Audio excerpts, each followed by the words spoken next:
Hello, Assalamu alaikum everyone. I'm Kaleem and in this video I'll teach you about past continuous tense.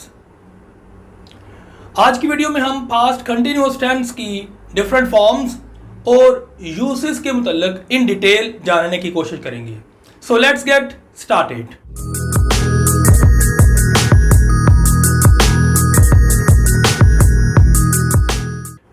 First of all, we'll discuss the uses of past continuous tense. The first use of past continuous tense is we can use this tense to denote an action going on at some time in the past. यानी कि एक ऐसे action के मुतल्लिक जो कि माजी में हो रहा था उसके मुतल्लिक हम बात करते हैं. The time of the action may or may not be indicated. उस एक्शन का टाइम, उसका वक्त जो है यानी कि बताया जा सकता है या नहीं भी बताया जा सकता.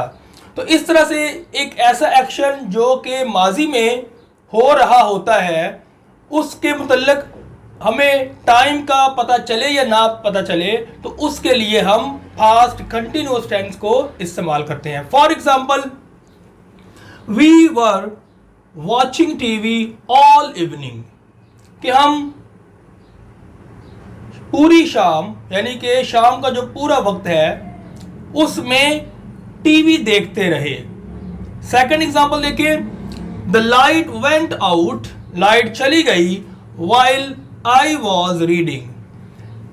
ये जो एक सेंटेंस है इसमें हमें ऐसे दो डिफरेंट एक्शंस के मुतल्लिक पता चलता है जिसमें एक जो एक्शन है वो कंटिन्यूअसली हो रहा होता है और उसमें फिर एक दूसरा एक्शन होता है जो बाद में एक्शन होता है एक कंटिन्यूअस एक्शन के दौरान, उसको हम सिंपल पास्ट के साथ यहाँ पर बयान करते हैं. जैसा कि यहाँ पर देखिए, द लाइट वेंट आउट, तो ये एक सिंपल पास्ट टेंस है, जबकि दूसरे हिस्से में वाइल आई वॉज रीडिंग ये पास्ट कंटिन्यूअस टेंस की आपको एग्जांपल मिल रही है. सेकंड यूज हम इस टेंस का देखते हैं. We can also use this tense with always, continually, etc. यानी कि इन वर्ड्स जो कि always और continually जैसे है इनके साथ भी हम इसका इस्तेमाल करते हैं. For persistent habits in the past, माजी में जो आपकी आदत होती हैं लगातार, जो आप बार बार करते रहे होते हैं काम माजी के अंदर, उसको शो करने के लिए. For example, he was always playing, वो हमेशा ही खेलता रहा था.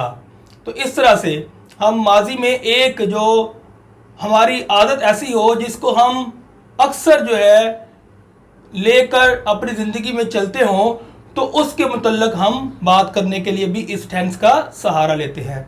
इसके बाद एक नोट आप ज़रा काबिल तवज्जो है उसको गौर करें. तो यहां देखें, वी यूज इट, यानी कि इस टेंस को we use past continuous tense with actions, हम सिर्फ एक्शंस के साथ इसको इस्तेमाल करते हैं.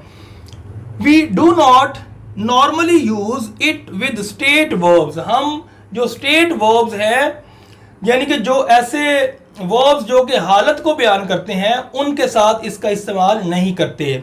For states we use the past simple, और जो हालतें होती हैं उनके लिए हम पास्ट सिंपल को बयान करते हैं. मसलन एग्जांपल देखें, I didn't know where you were, तो यहां पर आप देखें ये हालत के मुतल्लिक सेंटेंस है, तो यहां पर आप देखें तो पास्ट सिंपल इस्तेमाल हुआ. आई डिडंट नो, यहां से पता चला हम कि इसमें हम पास्ट सिंपल को इस्तेमाल कर रहे हैं. जबकि अगर हम इस तरह से इसका इस्तेमाल करेंगे पास्ट कंटिन्यूअस के अंदर तो वो एक गलत इस्तेमाल होगा, इनकरेक्ट यूज होगा. यानी कि इस तरह से अगर हम बोले आई वॉजंट नोइंग, आगे आप कुछ भी ऐड कर सकते हैं. तो इस तरह से आपने स्टेट वर्ब्स के साथ पास्ट कंटिन्यूअस का इस्तेमाल नहीं करना.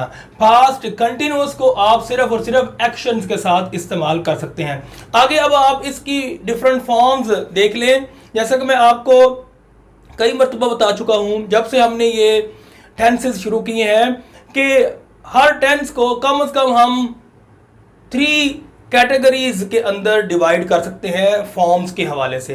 पॉजिटिव फॉर्म्स हो सकती हैं, नेगेटिव फॉर्म्स हो सकती हैं और इंट्रोगेटिव फॉर्म्स हो सकती हैं। फिर हम इन 3 बेसिक फॉर्म्स में से एक चौथी फॉर्म निकालते हैं जो कि इंट्रोगेटिव और नेगेटिव का कॉम्बिनेशन होता है। तो आइए सबसे पहले हम पॉजिटिव जो फॉर्म्स हैं उनको डिस्कस करते हैं। तो पॉजिटिव जो फॉर्म है उसमें जो सिंपल एक स्ट्रक्चर होगा उसमें हम लेकर आएंगे सबसे पहले सब्जेक्ट को, फिर हमारे पास वाज होगा, वाज हमारे पास जो सब्जेक्ट्स हैं आई, उसके बाद ही, शी, इट, या फिर कोई एक शख्स या एक चीज का नाम, उनके लिए हम वाज को इस्तेमाल करते हैं। आगे फिर हम बेस फॉर्म यानी कि V1 और उसके साथ ING मिलाकर इकट्ठे इसको हम ING फॉर्म भी कहते हैं, इंग फॉर्म भी कहते हैं। वो एक हमारे पास जो फॉर्म है वो आती है और उसको हम इस्तेमाल करते हैं। तो ये एक बेसिक जो कह लें कि एक मुमकिन तौर पर छोटे से छोटा एक इसका सेंटेंस स्ट्रक्चर है। तो इसकी एग्जांपल देखें आप, आई लगा सकते हैं आप सब्जेक्ट के तौर पर, ही, शी, इट, या यहाँ पर कोई एक शख्स या एक चीज़ का नाम भी आ सकता है और उसके बाद आप वाज लेंगे यहाँ से और फिर आप ये रनिंग, रन से रनिंग आपने एक इंग फॉर्म बना ली। आगे अब हम इसका जो दूसरे सब्जेक्ट्स हैं जिनको हम प्लूरल सब्जेक्ट्स कह सकते हैं, जैसा कि वी, यू, दे, इनके साथ अब हम वर को लगाएंगे। तो यहाँ पर आप देखें सब्जेक्ट आएगा, फिर वर, फिर आगे V1 और ING, और आगे अगर कुछ रेस्ट ऑफ द सेंटेंस है तो उसको आप लेकर आ सकते हैं, नहीं तो यहाँ पर ही सेंटेंस को आप ख़त्म कर सकते हैं। तो एग्जाम्पल देखें, वी, यू, दे, या 2 अशखास कम अज़ कम या 2 चीज़ों का नाम भी यहाँ पर आ सकता है सब्जेक्ट के तौर पर। तो उनके बाद आप वर इस्तेमाल करेंगे और आगे आप एक जो फॉर्म है वर्ब की जो कि बेस फॉर्म और ING के कॉम्बिनेशन से बनेगी, सिंगिंग। दे वर सिंगिंग, वो गुनगुना रहे थे। यू वर सिंगिंग, तुम गुनगुना रहे थे। वी वर सिंगिंग, हम गुनगुना रहे थे। तो इस तरह से आप इसकी एग्जांपल जो है इन जो सब्जेक्ट्स हैं वी, यू, दे, इनके साथ आप बना सकते हैं। आगे अब हम इसकी नेगेटिव फॉर्म को डिस्कस कर लेते हैं। तो नेगेटिव में सबसे पहले फर्स्ट ऑफ ऑल सब्जेक्ट, फिर हमारे पास वाजंट या फिर वरंट। वाजंट होगा वही जो आई, ही, शी, इट, या एक शख्स या एक चीज़ का नाम उसके लिए, और वरंट अभी मैंने आपको बताया कि आपने यहाँ पर वी, यू, दे, 2 अशखास कम अज़ कम या 2 जो अशिया हैं उनके नाम। तो उसके बाद आप वरंट लगाएंगे, फिर आगे आपने V1 यानी कि बेस फॉर्म और उसके साथ ING को मिलाकर एक इंग फॉर्म बनानी है। तो ये इसका कम से कम एक मुख्तसर जो सेंटेंस स्ट्रक्चर है वो हमारे सामने आता है। तो इसकी एग्जांपल देखिए, आई, ही, शी, इट, या यहाँ पर कोई एक शख्स या एक चीज़ का नाम भी आ सकता है, wasn't रनिंग। और आगे अब हम इसी को जब वरंट के साथ यूज़ करेंगे तो ये बन जाएगा we weren't running, you weren't running, they weren't running. तो इस तरह से आप इसको नेगेटिव फॉर्म में इस्तेमाल कर सकते हैं। आगे अब हम इसकी इंट्रोगेटिव फॉर्म को चेक कर लेते हैं। तो इंट्रोगेटिव के अंदर आप देखें हम वाज और वर जो यहाँ पर हेल्पिंग वर्ब्स है वो अब शुरू में आ जाएंगे। तो उसके बाद सब्जेक्ट को लेकर आएंगे हम, फिर हमारे पास V1 और ING इकट्ठे मिलकर एक इंग फॉर्म बनाते हैं या ING फॉर्म बनाते हैं, उनका इस्तेमाल करते हैं। और फिर आगे आप अगर कुछ और सेंटेंस का हिस्सा है तो उसको लेकर आएंगे और आखिर पर आप क्वेश्चन मार्क इस्तेमाल करना मत भूलिएगा। तो इसकी एग्जांपल देखें, was, I, he, she, it, कोई एक सब्जेक्ट आप ले सकते हैं। Running, was I running, was he running, was she running, या फिर हम इस तरह से भी पढ़ सकते हैं was it running। तो इस तरह से ये एक इंट्रोगेटिव सेंटेंस बन गया। आगे अब हम जो इसकी जो ये वर है इसके साथ अब हम इसको देखते हैं। तो वर के साथ आप मुख्तलिफ जो सब्जेक्ट इस्तेमाल करते हैं उनका इस्तेमाल आप देख लेंगे। वर, वी, यू, दे, या 2 अशखास या 2 कम अज़ कम जो अशिया हैं उनका नाम आ सकता है running. Were we running, were you running, were they running. तो इस तरह से आप ये सवालिया फिक्रा वर के साथ बना सकते हैं। आगे अब आप WH वर्ड के साथ सवालिया फिक्रा बनाएंगे तो इस सेंटेंस स्ट्रक्चर के शुरू में आप WH वर्ड लगा लें तो आपके पास WH वर्ड का जो एक स्ट्रक्चर है सेंटेंस के लिए वो आ जाएगा। तो शुरू में WH वर्ड, फिर was या were में से कोई एक helping verb according to the subject, फिर आप सब्जेक्ट लेकर आएंगे, फिर इंग फॉर्म जो कि बेस फॉर्म और ING के मिलाने से बनती है, और फिर आखिर पर अगर कुछ रेस्ट ऑफ द सेंटेंस है तो उसको लाएंगे, और बिल्कुल आखिर पर आप एक क्वेश्चन मार्क डालना मत भूलिएगा, क्योंकि इसके साथ क्वेश्चन का पता चलता है। तो इसकी एग्जांपल देखिए आप, वाई वर यू रनिंग। तो यहां पर आप देखिए यू के लिए हमने वर का इस्तेमाल किया, वाई वर यू रनिंग। आगे अब हम इंट्रोगेटिव और नेगेटिव का कॉम्बिनेशन करके कुछ एग्जांपल्स डिस्कस कर लेते हैं और इसका सेंटेंस स्ट्रक्चर हम हासिल करते हैं। तो इसमें आप वाज, वर किसी एक को शुरू में लेकर आएंगे अकॉर्डिंग टू द सब्जेक्ट, फिर सब्जेक्ट आ जाएगा, फिर नॉट आ जाएगा, और फिर आगे V1 प्लस ING, और आखिर पर आपने क्वेश्चन मार्क इस्तेमाल करना है।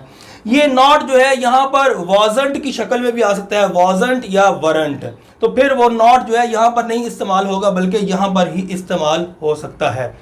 और इसकी एग्जांपल देखिए, was she not running, या इसको हम इस अंदाज में भी पढ़ सकते हैं, wasn't she running, या weren't they running। तो इस तरह से आप इनका इस्तेमाल कर सकते हैं यहाँ पर। आगे अब हम WH वर्ड के साथ इसकी एग्जांपल देखते हैं। तो WH वर्ड शुरू में आ जाएगा, फिर वही was या were, फिर सब्जेक्ट, फिर नॉट, और फिर इंग फॉर्म, और आखिर पर क्वेश्चन मार्क। और ये नॉट जो है अगर आप शुरू में wasn't के साथ यानी कि was के साथ इकट्ठा मिलाकर कॉन्ट्रैक्टेड फॉर्म में इस्तेमाल करना चाहें तो आप कर सकते हैं, तो फिर नॉट यहाँ पर नहीं इस्तेमाल होगा, यहाँ शुरू में ही इस्तेमाल हो जाएगा। तो एग्जांपल देखें आप, why was she not running. तो यहाँ पर आप इसको एक और अंदाज में ऐसे भी बोल सकते हैं, वाई वॉजंट शी रनिंग।